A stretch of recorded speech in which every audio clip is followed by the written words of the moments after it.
औरंगज़ेब 3 नवंबर 1618 3 मार्च, जिस आम तौर पर औरंगज़ेब या आलमगीर मुस्लिम प्रजा द्वारा दिया गया शाही नाम, जिसका मतलब है विश्व विजेता, के नाम से जाना जाता था, भारत पर राज करने वाला छठा मुग़ल शासक था। उसका शासन 1658 से लेकर 1707 में उनकी मृत्यु तक चला। औरंगज़ेब ने भारतीय उपमहाद्वीप पर लगभग आधी सदी तक राज किया। वह अकबर के बाद सबसे अधिक समय तक शासन करने वाला मुग़ल शासक था। औरंगज़ेब के शासन में मुग़ल साम्राज्य अपने विस्तार के शिखर पर पहुंचा। उसने अपने जीवन काल में दक्षिण भारत के कुछ राज्यों में प्राप्त विजयों में मध्य से मुग़ल साम्राज्य को 12.5 लाख वर्ग मील में फैलाया। अपने जीवन काल में उसने पूरे दक्षिण भारत में मुग़ल साम्राज्य का विस्तार करने का भरपूर प्रयास किया, पर मराठा के वजह से भारत पर राज नहीं कर सका और उसके शासन के बाद मुग़ल साम्राज्य का सिकुड़ना आरंभ हो गया। औरंगज़ेब को सबसे विवादास्पद मुग़ल शासक माना जाता था, क्योंकि उन्होंने गैर मुसलमानों के प्रति जजिया कर जैसी भेदभावपूर्ण नीतियाँ लागू की थीं और उनके शासन में बड़ी संख्या में हिंदू मंदिरों को नष्ट कर दिया गया था। औरंगज़ेब ने पूरे साम्राज्य पर शरीयत आधारित बताएं एवं आलमगीरी लागू किए और सिखों के गुरु तेग बहादुर को भी उनके आदेशों के तहत मार दिया गया था। प्रारंभिक जीवन औरंगज़ेब का जन्म 3 नवंबर 1618 को दहोए, गुजरात में हुआ था। वो शाहजहाँ और मुमताज़ महल की छठी संतान और तीसरे बेटे थे। उनके पिता उस समय गुजरात के सूबेदार थे। जून 1626 में जब उनके पिता द्वारा किया गया विद्रोह असफल हो गया तो औरंगज़ेब और उनके भाई द्वारा शकूर को उनको दादा जहांगीर के लाहौर दरबार में नूर जहाँ द्वारा बंधक बनाकर रखा गया। 26 फरवरी 1628 को जब शाहजहाँ को मुग़ल सम्राट घोषित किया गया, तब औरंगज़ेब आगरा किले में अपने माता पिता के साथ रहने के लिए वापस लौटा। यहीं पर औरंगज़ेब ने अपनी और फ़ारसी की औपचारिक शिक्षा प्राप्त। सत्ता में प्रवेश। मुग़ल प्रार्थनाओं के अनुसार शाहजहाँ ने 1634 में शहज़ादे औरंगज़ेब को दक्कन का सूबेदार नियुक्त किया। औरंगज़ेब कड़ी महाराष्ट्र को गया, जिसका नाम बदलकर उसे औरंगाबाद कर दिया। 1637 में उन्होंने रबिया दुर्रा से विवाह किया। इधर शाहजहाँ मुग़ल दरबार का कामकाज अपने बेटे दारा शिकोह को सौंपने लगा। 1644 में औरंगज़ेब की बहन एक दुर्घटना में जलकर मर गई। औरंगज़ेब इस घटना के 3 हफ्ते बाद आगरा आया, जिससे उनके पिता शाहजहाँ को उस पर बहुत क्रोध आया। उसने औरंगज़ेब को दक्कन के सूबेदार के पद से निलंबित कर दिया। औरंगज़ेब 7 महीने तक दरबार नहीं आया। बाद में शाहजहाँ ने उसे गुजरात का सूबेदार बना दिया। औरंगज़ेब ने सुचारू रूप से शासन किया और इसका परिणाम भी मिला।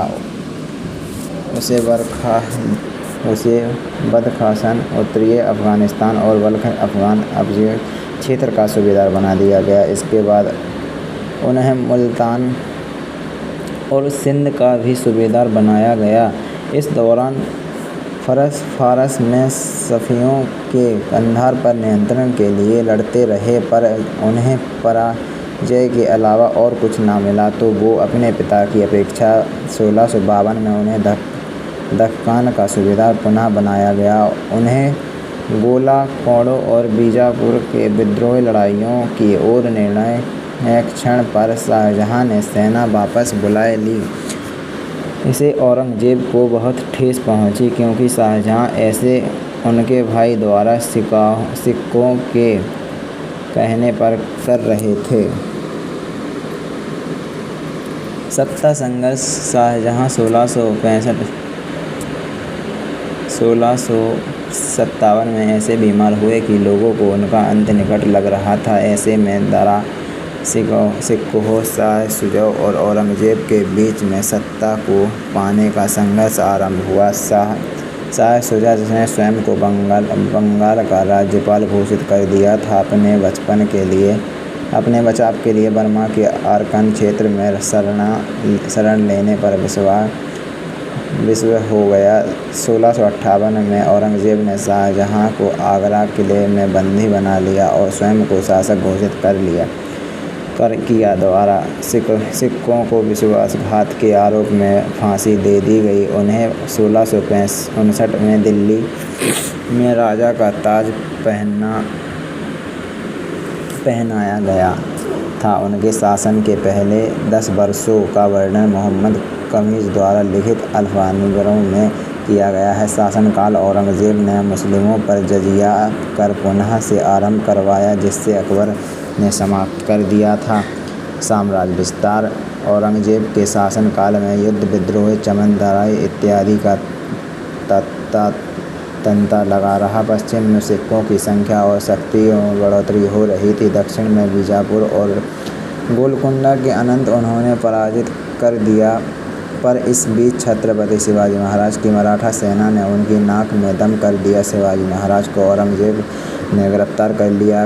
फिर शिवाजी महाराज और पुत्र संभाजी महाराज के भाग निकले पर उनके लिए बहुत चिंता का कारण बन गया। शिवाजी महाराज की मृत्यु के बाद भी मराठा औरंगजेब को युद्ध के लिए ललकारते हुए औरंगजेब के प्रशासन में हिंदू औरंगजेब की विवाद स्थापना प्रतिष्ठा में प्राथमिकता कारणों में से एक हिंदुओं के खिलाफ उनकी धार्मिक नीतियों से उपजा है, क्योंकि उन्होंने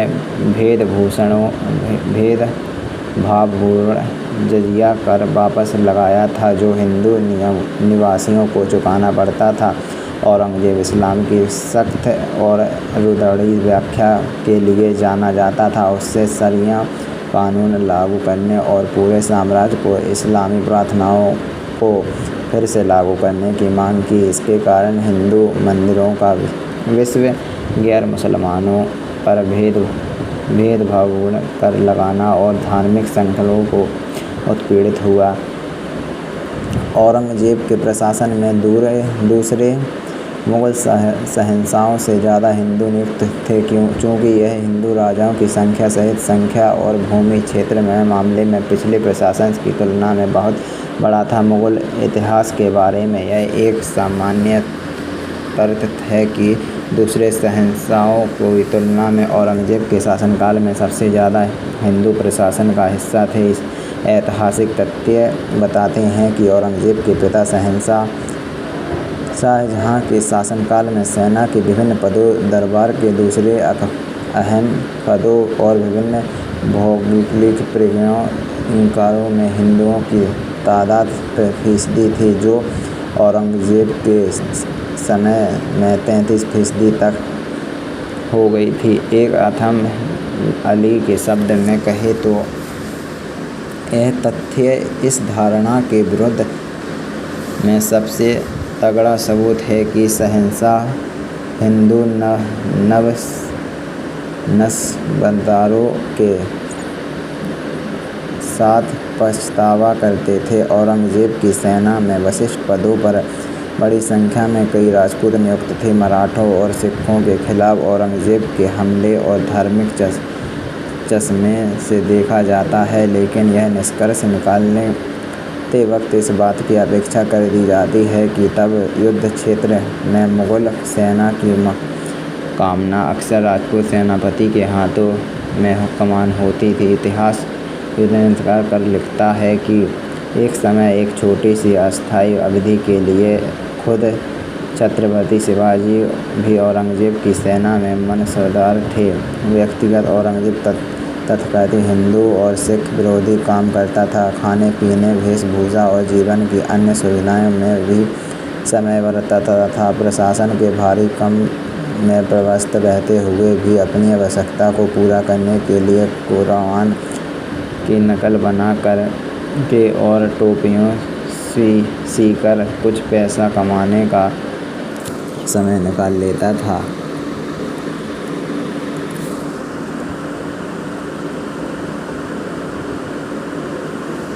मातृभाषा और मूल। औरंगजेब ही नहीं, सभी मध्यकालीन भारत के तमाम मुसलमान बादशाहों के बारे में एक बात यह भी की जाती है कि उनमें से कई भारतीय नहीं थे। मुगल काल में ब्रज भाषा और उसके साहित्य को हमेशा संरक्षण मिला था। यह परंपरा औरंगजेब के शासन में भी जारी रही। कोलंबिया यूनिवर्सिटी से जुड़ी ऐतिहासिक एलिसन बतलाती है कि औरंगजेब के दरबार में ब्रज को प्रशासन देने वाला माहौल था। शहंशाह के बेटे आजम शाह की ब्रज कविता में खास दिलचस्पी थी। ब्रज साहित्य के कुछ बड़े नामों जैसे महाकवि देव और को उन्होंने संरक्षण दिया था। इस भाषा के एक और बड़े कवि वृंदावन तो औरंगजेब के प्रशासन में भी नियुक्त थे। मुगल काल में दरबार की आधिकारिक लेखन भाषा फारसी थी, लेकिन औरंगजेब का शासन आने से पहले ही शासन के दरबारियों तक के बीच प्रचलित भाषा हिंदू उर्दू हो चुकी थी।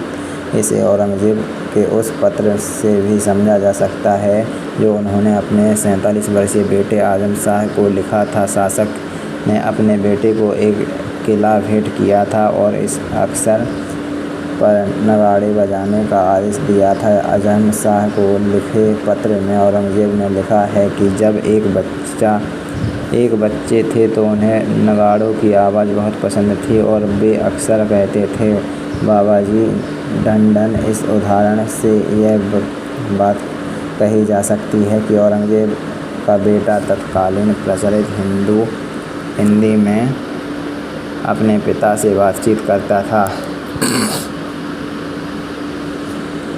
धार्मिक नीति।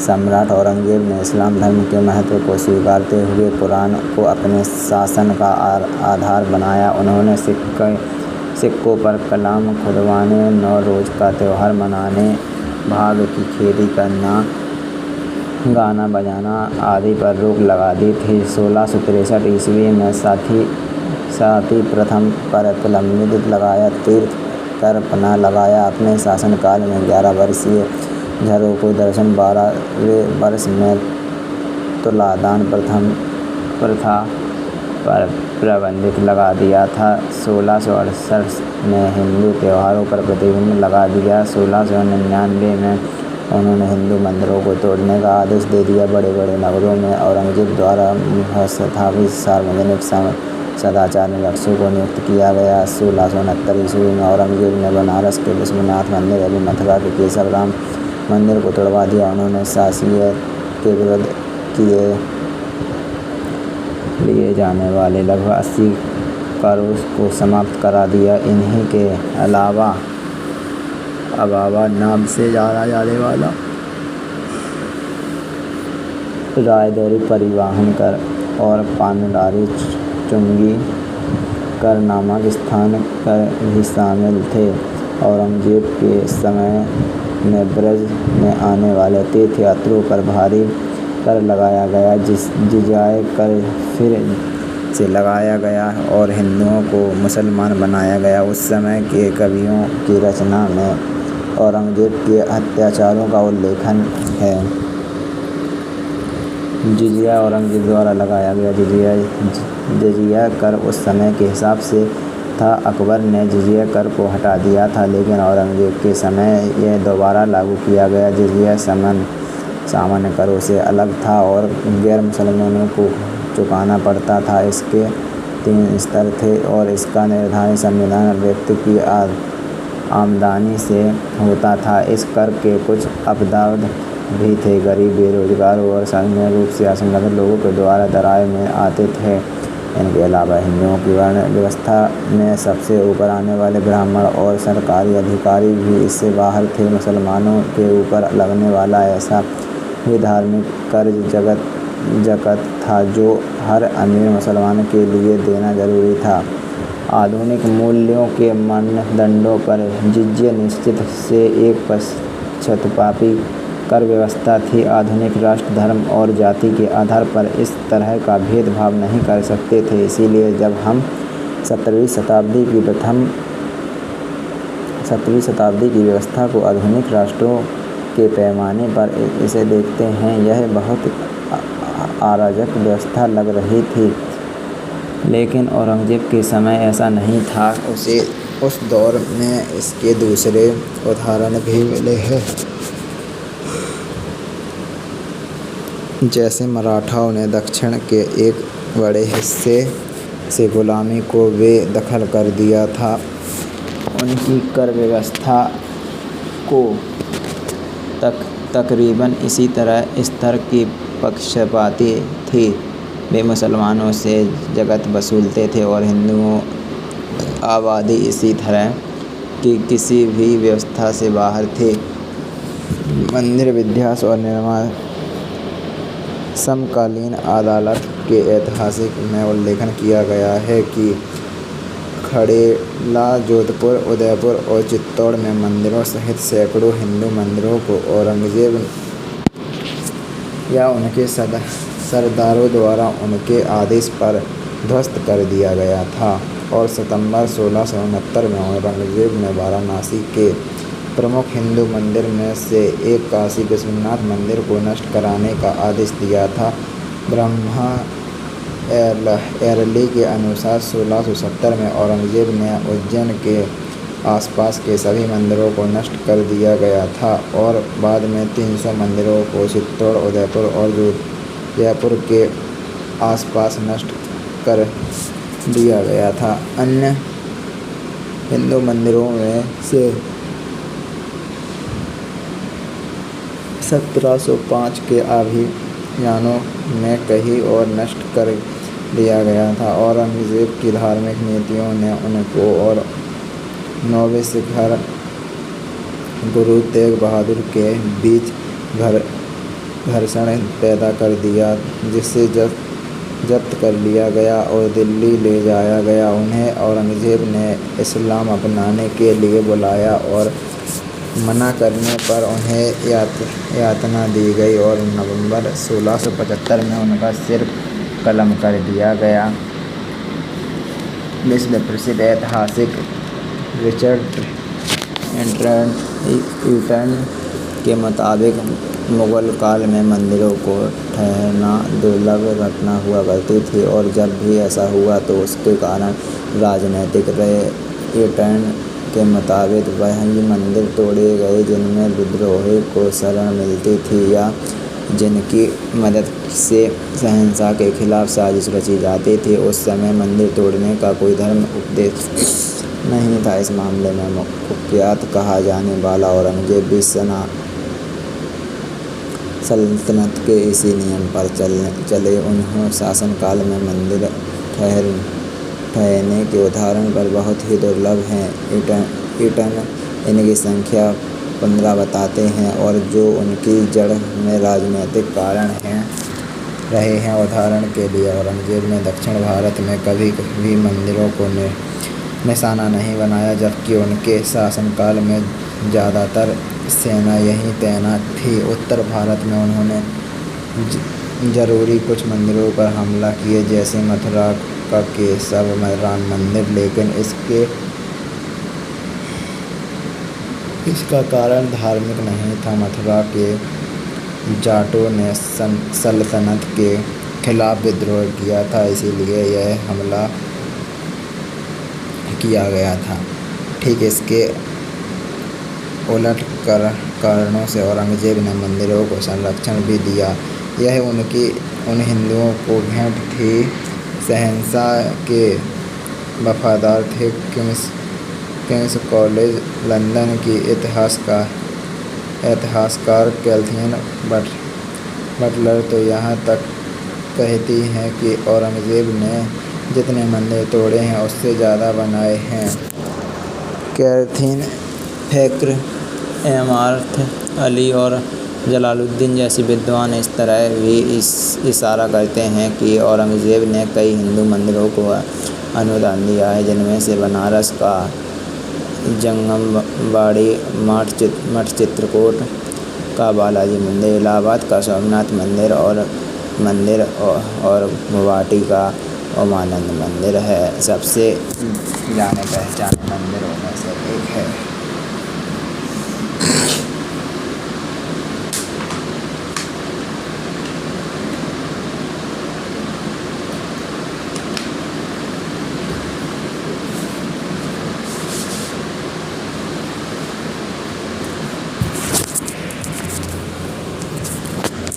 संगीत औरंगजेब की कट्टरपंथी साबित करने की कोशिश में एक बड़ा तर्क यह भी दिया जाता है कि उन्होंने संगीत पर प्रतिबंध लगा दिया था, लेकिन यह बात भी सही नहीं है। कैथरीन बताती हैं कि सल्तनत में तो क्या, संगीत पर उन्होंने दरबार में भी प्रतिबंध नहीं था। शहंशाह ने जिस दिन राजगद्दी संभाली थी, हर साल उस दिन उत्सव में खूब नाच गाना होता था। कुछ ध्रुपदों की रचना में औरंगजेब नाम शामिल है, जो बताया है कि उनके शासनकाल में संगीत को संरक्षण हासिल था। कुछ ऐतिहासिक तथ्य इस बात की तरफ भी इशारा करते हैं कि वे खुद संगीत के अच्छे जानकार थे। मिरात-ए-आलम में बख्तावर खान ने लिखा है कि शहंशाह को संगीत विशारदों जैसा ज्ञान था। मुगल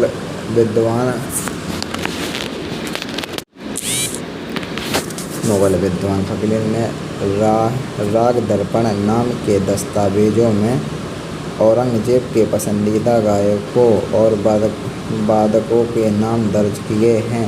औरंगजेब को अपने बेटे में आज़म शाह बहुत प्रिय थे और इसीलिए बताया है कि शाह अपने पिता के जीवन काल में ही निपुण संगीतकार बन चुके थे। औरंगजेब ने शासनकाल में संगीत के फलने फूलने की बात करते हुए कैथरीन लिखती हैं कि 500 साल के पूरे मुगल की तुलना में औरंगजेब के समय फारसी में संगीत पर सबसे ज़्यादा टीका लिखी गई है। हालांकि यह बात सही है कि अपने जीवन में अंतिम समय में औरंगजेब ज़्यादा धार्मिक हो गए थे और उन्होंने संगीत से दूरी बना ली थी, लेकिन ऊपर हमने जिन बातों का जिक्र किया है उसे देखते हुए माना जा सकता है कि उन्होंने कभी अपनी निजी इच्छा को सल्तनत की आर्थिक आधारिका नीति नहीं बताया था। मौत। औरंगजेब के अंतिम समय में दक्षिण में मराठों का जोर बहुत बढ़ गया था। उन्हें दबाने में शाही सेना को सफलता नहीं मिल रही थी। इसीलिए सन 1683 में औरंगजेब स्वयं सेना लेकर दक्षिण गए। वहां राजधानी से दूर रहते और अपने शासनकाल के लगभग अंतिम 25 वर्षों तक उसी अभियान में रहे। 50 वर्ष तक शासन करने के बाद उनकी मृत्यु दक्षिण के अहमदाबाद नगर में 3 मार्च सन 1707 में हो गई थी। दौलताबाद में स्थित फकीर बुरहानुद्दीन की कब्र के अहाते में उन्हें दफना दिया गया। उनकी नीति इतने विरोध पैदा कर दिए जिस कारण मुगल साम्राज्य का अंत ही हो गया। हालांकि औरंगजेब को खुद हिंदुस्तान का शहंशाह मानते थे। एक उनकी दौलत बहुत थी, मगर खुद की कब्र के बारे में उनके ख़यालात अलग थे। उन्होंने खुद की कब्र के बारे में ऐसा लिखा था कि बहुत ही सीधी सादी बनाई जाएगी। उनकी कब्र औरंगाबाद जिले खुलादाबाद में स्थित है। स्थापना निर्माण। औरंगजेब ने 1673 में लाहौर की बादशाही मस्जिद बनाई थी। औरंगजेब ने 1678 में बीबी का कमरा अपनी पत्नी रबिया दुर्रानी की स्मृति बनाया था। औरंगजेब ने दिल्ली के लाल किले में मोती मस्जिद बनाई थी। संपूर्ण राजकीय उपाधि। औरंगजेब का संपूर्ण राजकीय सुल्तान अल आज़म बा-आलम अफ़न अल-मुकर्रम हज़रत अबुल मुस्लिम मुई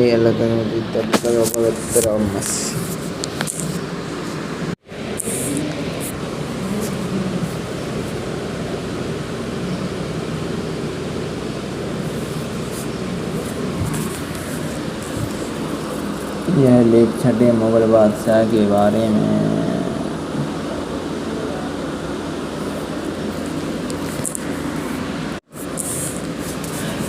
16वीं शताब्दी के मध्य 1820 की शुरुआत तक मुगल साम्राज्य ने लगभग पूरे भारतीय उपमहाद्वीपों को नियंत्रित किया। मुगल साम्राज्य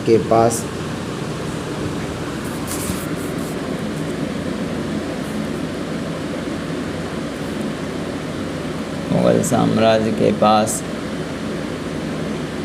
भारी मात्रा में धन और जनशक्ति भी थी। मुगल वंशज की अगर बात की जाए तो बाबर को सबसे पहला मुगल शासक होने की ख्याति प्राप्त है, जबकि अकबर सबसे ताकतवर मुगल शासक कहा जाता है।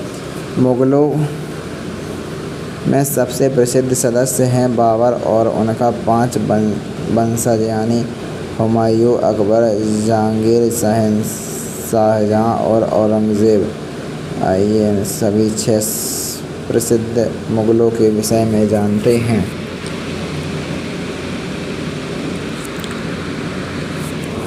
बाबर शहीद उद-दीन मोहम्मद यानी बाबर भारतीय उपमहाद्वीप में मुगल साम्राज्य का संस्थापक था। वह अपने पिता और माता की तरफ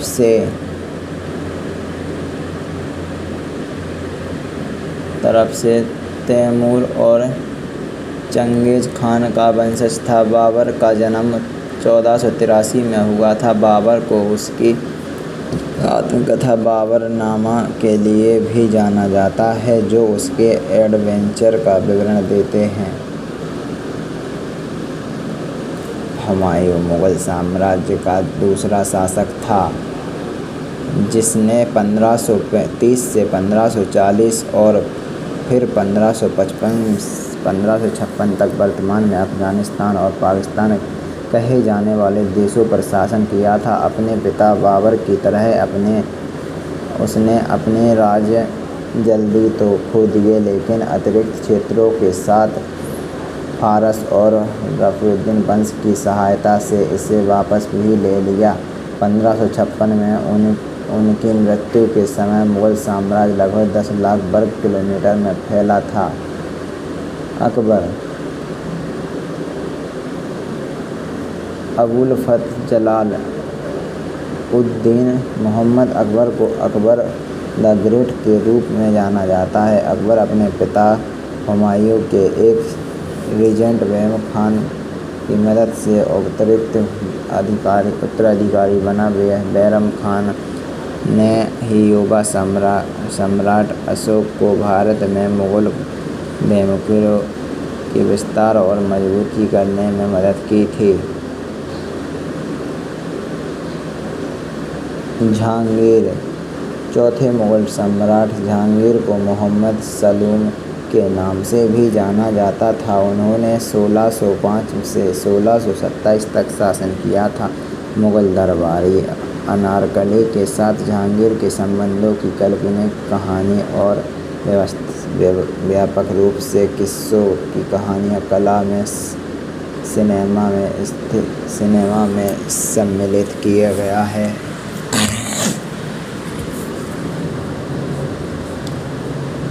शाहजहां उद-दीन मोहम्मद खुरम यानी शाहजहां 5वां मुगल सम्राट था। शाहजहां ने 1628 से 1658 तक शासन किया। इतिहासकार J.L. मेहता ने लिखा है कि शाहजहां ने शासनकाल में मुगल साम्राज्य अपने वैभव के चरम पर पहुंचा था।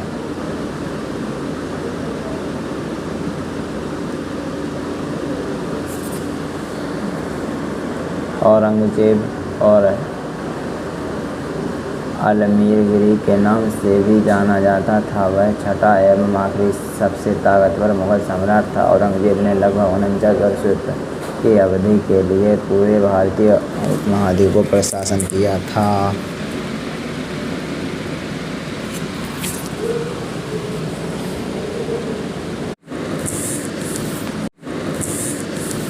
औरंगजेब 3 नवंबर 1618 3 मार्च जिस आमतौर पर औरंगजेब या अलीगिरी मुस्लिम प्रजा द्वारा दिया गया शाही नाम, जिसका मतलब है विश्व विजेता, के नाम से जाना जाता था, भारत पर राज करने वाला छठा मुगल शासक था। उसका शासन 1658 से लेकर 1707 में उनकी मृत्यु तक चला।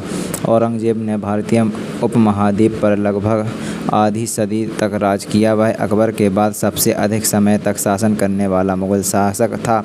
औरंगजेब के शासन में मुगल साम्राज्य अपने विस्तार के शिखर पर पहुंचा। उसने अपने जीवन काल में दक्षिण भारत के कुछ राज्यों में प्राप्त विजयों में मध्य से मुगल साम्राज्य को 12.5 लाख वर्ग मील में फैलाया। अपने जीवन काल में उसने पूरे दक्षिण भारत में मुगल साम्राज्य का विस्तार करने का भरपूर प्रयास किया, पर मराठा के वजह से भारत पर राज नहीं कर सका और उसके शासन के बाद मुगल साम्राज्य का सिकुड़ना आरंभ हो गया। औरंगजेब को सबसे विवादास्पद मुगल शासक माना जाता था, क्योंकि उन्होंने गैर मुसलमानों के प्रति जजिया कर जैसी भेदभावपूर्ण नीतियाँ लागू की थीं और उनके शासन में बड़ी संख्या में हिंदू मंदिरों को नष्ट कर दिया गया था। औरंगजेब ने पूरे साम्राज्य पर शरीयत आधारित बताएं एवं आलमगीरी लागू किए और सिखों के गुरु तेग बहादुर को भी उनके आदेशों के तहत मार दिया गया था। प्रारंभिकता जीवन औरंगजेब का जन्म 3 नवंबर 1618 को दहोए, गुजरात में हुआ था। वो शाहजहां और मुमताज़ महल की छठी संतान और तीसरे बेटे थे। उनके पिता उस समय गुजरात के सूबेदार थे। जून 1626 में जब उनके पिता द्वारा किया गया विद्रोह असफल हो गया तो औरंगजेब और उनकी भाई द्वारा शकूर को उनको दादा जहांगीर के लाहौर दरबार में नूर जहां द्वारा बंधक बनाकर रखा गया। 26 फरवरी 1628 को जब शाहजहां को मुगल सम्राट घोषित किया गया तब औरंगजेब आगरा किले में अपने माता पिता के साथ रहने के लिए वापस लौटा। यहीं पर औरंगजेब ने अपनी और फारसी की औपनिवेशिक शिक्षा प्राप्त। सत्ता में प्रवेश। मुगल प्रार्थनाओं के अनुसार शाहजहां ने 1634 में शहजादे औरंगजेब को दक्कन का सूबेदार नियुक्त किया। औरंगजेब कड़ी महाराष्ट्र को गया, जिसका नाम बदलकर उसे औरंगाबाद कर दिया। 1637 में उन्होंने रबिया दुर्रा से विवाह किया। इधर शाहजहां मुगल दरबार का कामकाज अपने बेटे दारा शिकोह को सौंपने लगा। 1644 में औरंगजेब की बहन एक दुर्घटना में जलकर मर गई। औरंगजेब इस घटना के 3 हफ्ते बाद आगरा आया, जिससे उनके पिता शाहजहां को उस पर बहुत क्रोध आया। उसने औरंगजेब को दक्कन के सूबेदार के पद से निलंबित कर दिया। औरंगजेब 7 महीने तक दरबार नहीं आया। बाद में शाहजहां ने उसे गुजरात का सूबेदार बना दिया। औरंगजेब ने सुचारू रूप से शासन किया और इसका परिणाम भी मिला। उसे बदखाशान, उत्तरी अफगानिस्तान और बल्ख अफगान क्षेत्र का सूबेदार बना दिया गया। इसके बाद उन्हें मुल्तान और सिंध का भी सूबेदार बनाया गया। इस दौरान फारस में सफ़ियों के कंधार पर नियंत्रण के लिए लड़ते रहे, पर उन्हें पराजय के अलावा और कुछ न मिला, तो वो अपने पिता की अपेक्षा 1652 में उन्हें दक्कन का सूबेदार पुनः बनाया गया। उन्हें गोलाकोंडा और बीजापुर के विद्रोही लड़ाइयों की ओर निर्णायक क्षण पर शाहजहां ने सेना वापस बुला ली। इसे औरंगजेब को बहुत ठेस पहुंची, क्योंकि शाहजहां ऐसे उनके भाई द्वारा सिखों के कहने पर कर रहे थे। सत्ता संघर्ष। शाहजहां 1665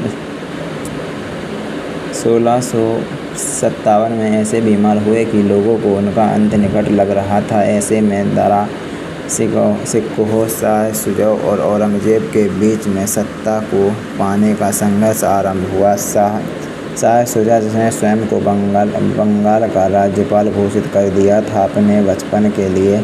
अपने बचाव के लिए बर्मा के अरकान क्षेत्र में शरण लेने पर विवश हो गया। 1658 में औरंगजेब ने शाहजहां को आगरा किले में बंदी बना लिया और स्वयं को शासक घोषित किया। द्वारा सिखों को विश्वासघात के आरोप में फांसी दे दी गई। उन्हें 1659 में दिल्ली में राजा का ताज पहनाया गया था। उनके शासन के पहले 10 वर्षों का वर्णन मोहम्मद कमीज द्वारा लिखित अल्फानीगरों में किया गया है। शासनकाल औरंगजेब ने मुस्लिमों पर जजिया कर पुनः से आरंभ करवाया, जिससे अकबर ने समाप्त कर दिया था। साम्राज्य विस्तार। औरंगजेब के शासनकाल में युद्ध, विद्रोह, चमनदारी इत्यादि का तांता लगा रहा। पश्चिम में सिखों की संख्या और शक्ति में बढ़ोतरी हो रही थी। दक्षिण में बीजापुर और गोलकुंडा के अनंत उन्होंने पराजित कर दिया, पर इस बीच छत्रपति शिवाजी महाराज की मराठा सेना ने उनकी नाक में दम कर दिया। शिवाजी महाराज को औरंगजेब ने गिरफ्तार कर लिया। फिर शिवाजी महाराज और पुत्र संभाजी महाराज के भाग निकले पर उनके लिए बहुत चिंता का कारण बन गया। शिवाजी महाराज की मृत्यु के बाद भी मराठा औरंगजेब को युद्ध के लिए ललकारते हुए औरंगजेब के प्रशासन में हिंदू औरंगजेब की विवाद स्थापना प्रतिष्ठा में प्राथमिकता कारणों में से एक हिंदुओं के खिलाफ उनकी धार्मिक नीतियों से उपजा है, क्योंकि उन्होंने भेदभावपूर्ण जजिया कर वापस लगाया था, जो हिंदू निवासियों को चुकाना पड़ता था। औरंगजेब इस्लाम की सख्त और रुढ़ी व्याख्या के लिए जाना जाता था। उससे शरिया कानून लागू करने और पूरे साम्राज्य को इस्लामी प्रार्थनाओं को फिर से लागू करने की मांग की। इसके कारण हिंदू मंदिरों का विश्व गैर मुसलमानों पर भेदभावपूर्ण कर लगाना और धार्मिक संकल्पों को उत्पीड़ित हुआ। औरंगजेब के प्रशासन में दूसरे मुगल शहंशाहों से ज़्यादा हिंदू नियुक्त थे, चूँकि यह हिंदू राजाओं की संख्या सहित संख्या और भूमि क्षेत्र में मामले में पिछले प्रशासन की तुलना में बहुत बड़ा था। मुगल इतिहास के बारे में यह एक सामान्य तर्क है कि दूसरे शहंशाहों की तुलना में औरंगजेब के शासनकाल में सबसे ज़्यादा हिंदू प्रशासन का हिस्सा थे। ऐतिहासिक तथ्य बताते हैं कि औरंगजेब के पिता शाहजहां के शासनकाल में सेना के विभिन्न पदों, दरबार के दूसरे अहम पदों और विभिन्न भौगोलिक प्रक्रियाओं में हिंदुओं की तादाद फीसदी थी, जो औरंगजेब के समय में 33% तक हो गई थी। एक अथम अली के शब्द में कहे तो यह तथ्य इस धारणा के विरुद्ध में सबसे तगड़ा सबूत है कि शहंशाह हिंदू नस्बतदारों के साथ पछतावा करते थे। औरंगजेब की सेना में वरिष्ठ पदों पर बड़ी संख्या में कई राजपूत नियुक्त थे। मराठों और सिखों के खिलाफ औरंगजेब के हमले और धार्मिक चश्मे से देखा जाता है, लेकिन यह निष्कर्ष निकालने वक्त इस बात की अपेक्षा कर दी जाती है कि तब युद्ध क्षेत्र में मुगल सेना की कामना अक्सर राजपूत सेनापति के हाथों में कमान होती थी। इतिहास युद्धकार कर लिखता है कि एक समय एक छोटी सी अस्थायी अवधि के लिए खुद छत्रपति शिवाजी भी औरंगजेब की सेना में मनसबदार थे। व्यक्तिगत औरंगजेब तथाकथित हिंदू और सिख विरोधी काम करता था। खाने पीने, वेशभूषा और जीवन की अन्य सुविधाओं में भी समय बरतता था। प्रशासन के भारी काम में व्यस्त रहते हुए भी अपनी आवश्यकता को पूरा करने के लिए कुरान की नकल बना कर के और टोपियों सीकर कुछ पैसा कमाने का समय निकाल लेता था।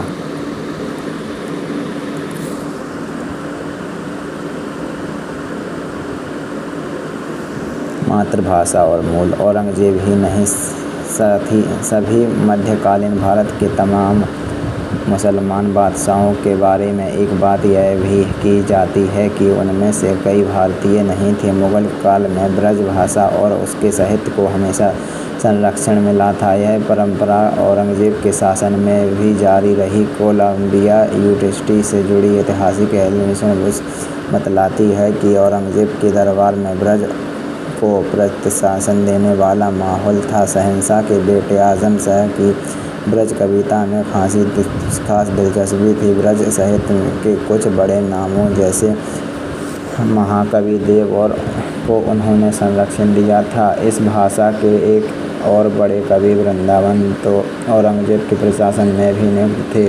मुगल काल में दरबार की आधिकारिक लेखन भाषा फारसी थी, लेकिन औरंगजेब का शासन आने से पहले ही शासन के दरबारियों तक के बीच प्रचलित भाषा हिंदू उर्दू हो चुकी थी।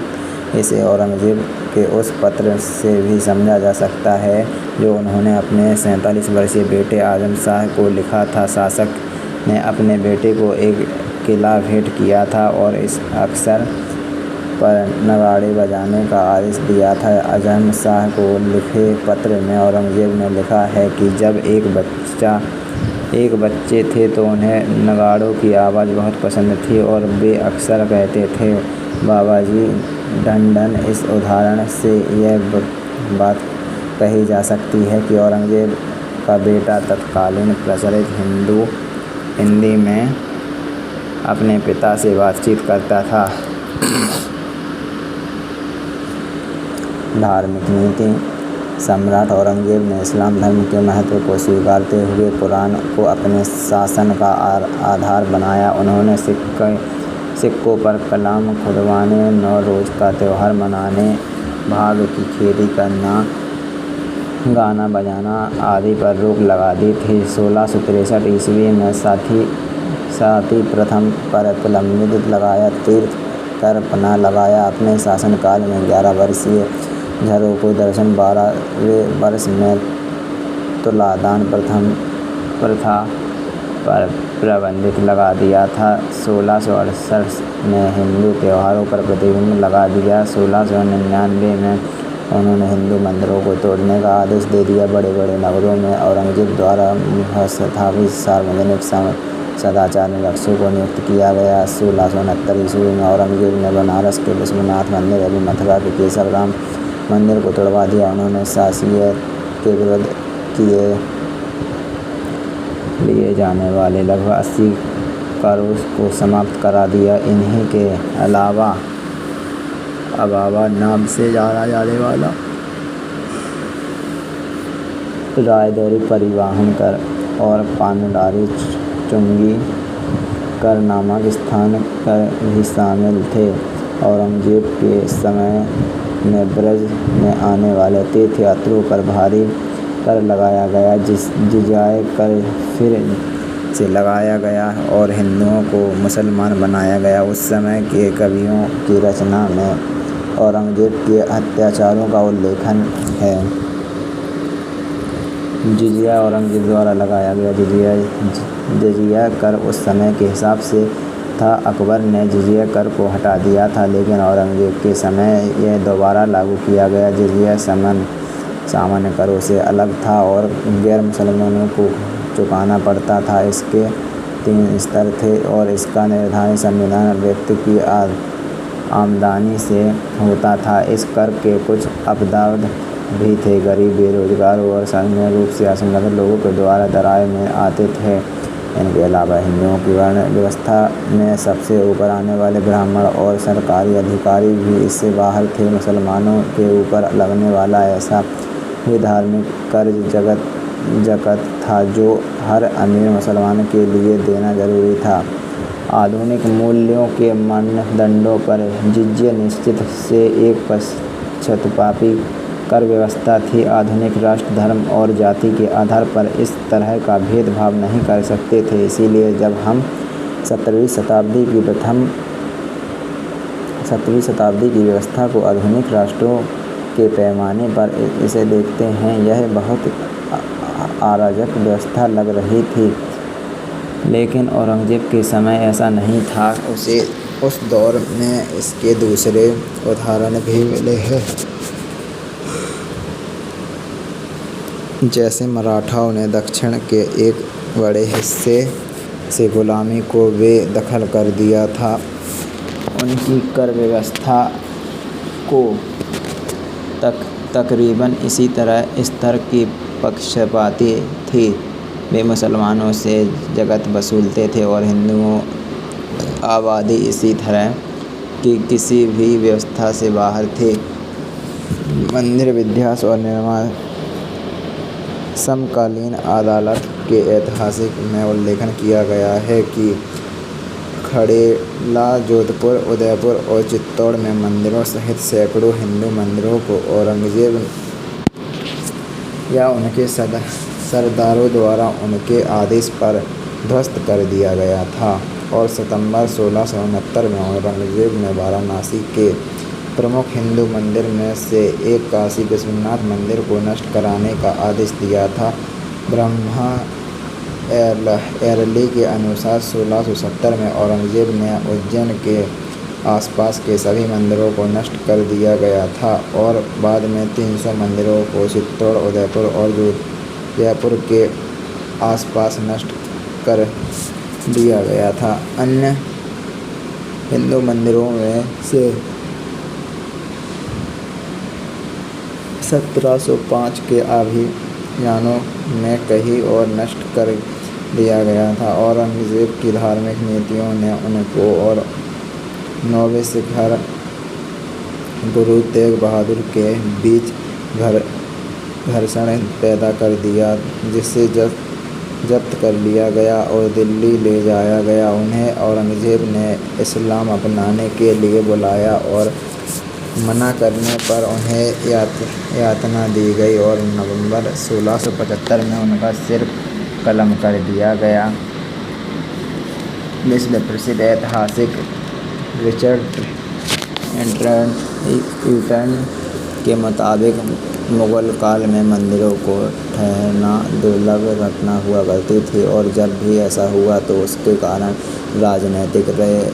ईटन के मुताबिक वही मंदिर तोड़े गए जिनमें विद्रोही को शरण मिलती थी या जिनकी मदद से शहंशाह के खिलाफ साजिश रची जाती थी। उस समय मंदिर तोड़ने का कोई धर्म उपदेश नहीं था। इस मामले में कुख्यात कहा जाने वाला औरंगजेब भी सल्तनत के इसी नियम पर चले। उन्होंने शासनकाल में मंदिर ठहरने के उदाहरण पर बहुत ही दुर्लभ हैं।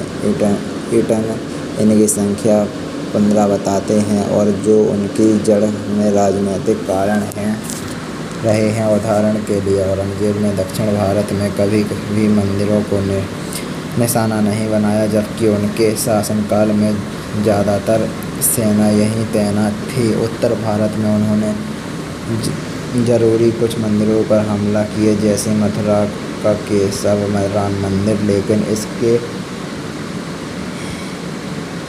इसका कारण धार्मिक नहीं था। मथुरा के जाटों ने सल्तनत के खिलाफ विद्रोह किया था, इसीलिए यह हमला किया गया था। ठीक इसके उलट कारणों से औरंगजेब ने मंदिरों को संरक्षण भी दिया। यह उन हिंदुओं को भेंट थी। शहंशाह के वफादार थे। किंग्स कॉलेज लंदन की इतिहासकार कैथरीन बटलर तो यहाँ तक कहती हैं कि औरंगजेब ने जितने मंदिर तोड़े हैं उससे ज़्यादा बनाए हैं। कैथरीन फैक्र, इमारत अली और जलालुद्दीन जैसे विद्वान इस तरह भी इशारा करते हैं कि औरंगजेब ने कई हिंदू मंदिरों को अनुदान दिया है, जिनमें से बनारस का जंगमवाड़ी मठ, चित्रकूट का बालाजी मंदिर, इलाहाबाद का सोमनाथ मंदिर और गुवाहाटी का उमानंद मंदिर है। सबसे जाने पहचाने मंदिरों में से एक है।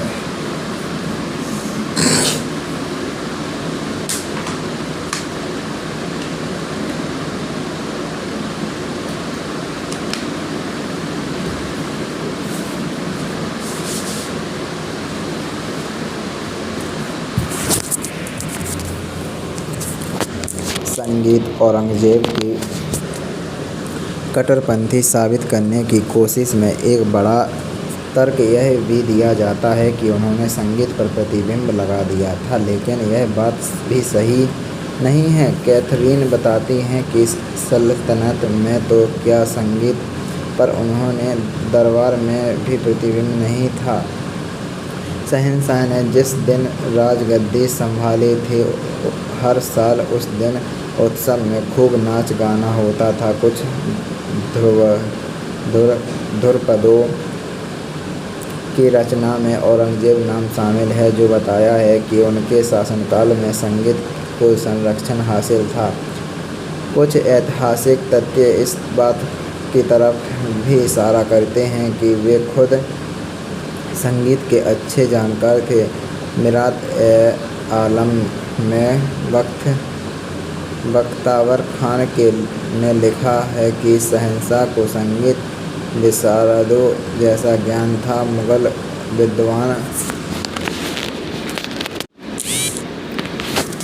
विद्वान फकीर ने राग दर्पण नाम के दस्तावेजों में औरंगजेब के पसंदीदा गायकों और वादकों के नाम दर्ज किए हैं।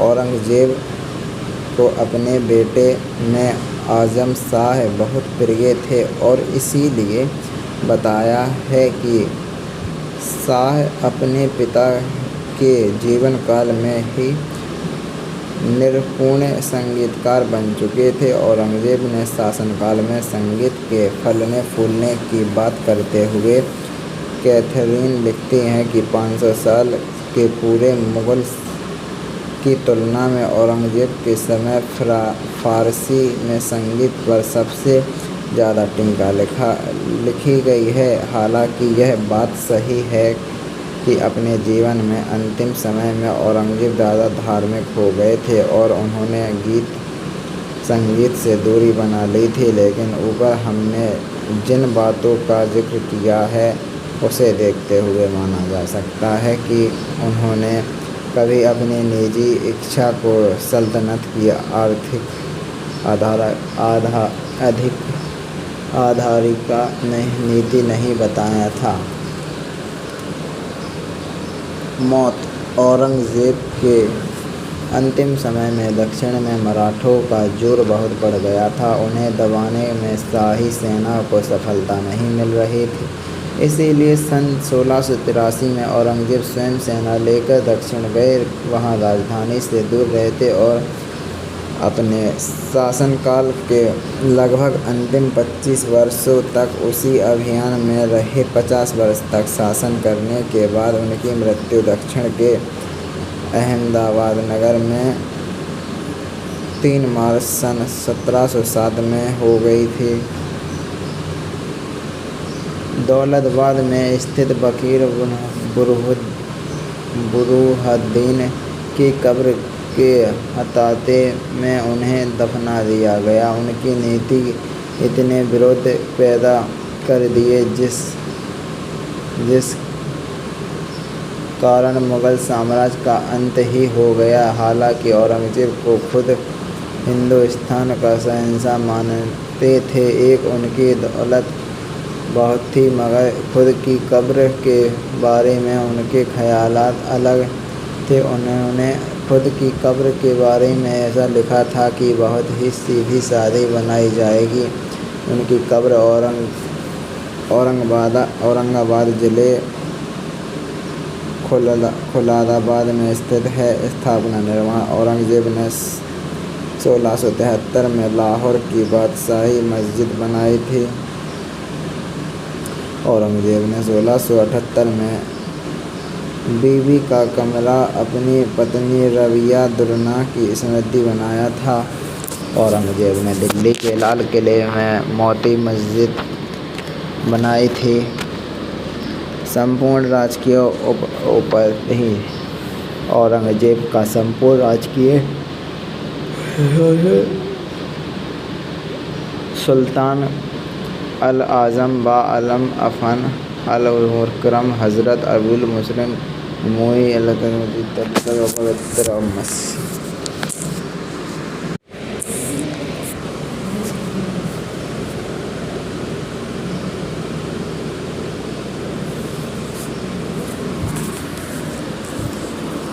यह लेख छठे मुगल बादशाह के बारे में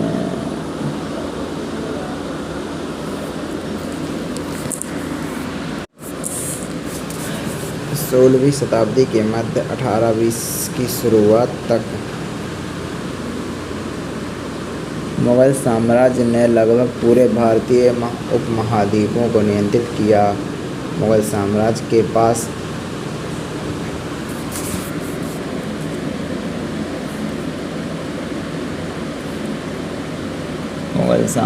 के पास भारी मात्रा में धन और जनशक्ति भी थी। मुगल वंशज की अगर बात की जाए तो बाबर को सबसे पहला मुगल शासक होने की ख्याति प्राप्त है, जबकि अकबर सबसे ताकतवर मुगल शासक कहा जाता है। मुगलों में सबसे प्रसिद्ध सदस्य हैं बाबर और उनका 5 वंशज यानी हुमायूं, अकबर, जहांगीर, शाहजहां और औरंगजेब। आइए सभी 6 प्रसिद्ध मुगलों के विषय में जानते हैं।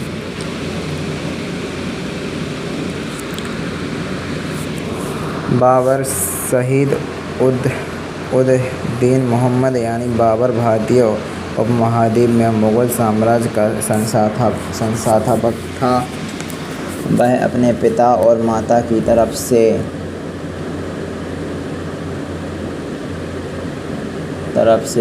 तैमूर और चंगेज़ खान का वंशज था। बाबर का जन्म 1483 में हुआ था। बाबर को उसकी आत्मकथा बाबरनामा के लिए भी जाना जाता है, जो उसके एडवेंचर का विवरण देते हैं।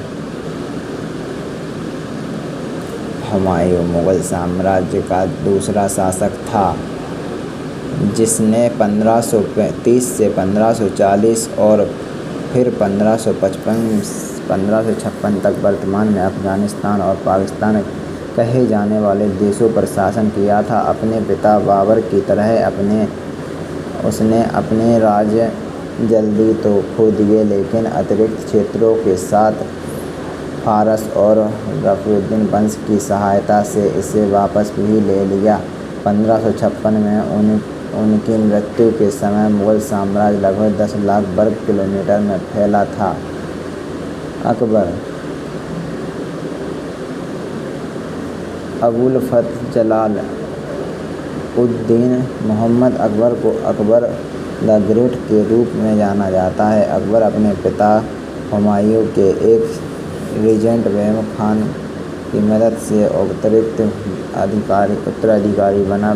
बैरम खान ने ही युवा सम्राट अशोक को भारत में मुगल बेमुखियों के विस्तार और मजबूती करने में मदद की थी। जहांगीर चौथे मुगल सम्राट जहांगीर को मोहम्मद सलीम के नाम से भी जाना जाता था। उन्होंने 1605 से 1627 तक शासन किया था। मुगल दरबारी अनारकली के साथ जहांगीर के संबंधों की काल्पनिक कहानी और व्यापक रूप से किस्सों की कहानियाँ कला में सिनेमा में सम्मिलित किया गया है।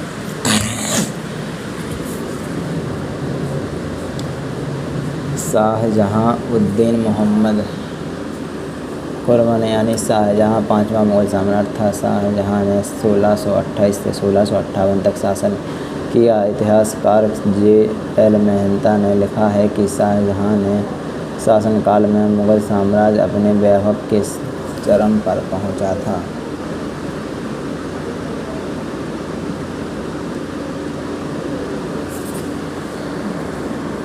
औरंगजेब और आलमगीर के नाम से भी जाना जाता था। वह छठा एवं आखिरी सबसे ताकतवर मुगल सम्राट था। औरंगजेब ने लगभग 49 वर्षों की अवधि के लिए पूरे भारतीय उपमहाद्वीप पर शासन किया था।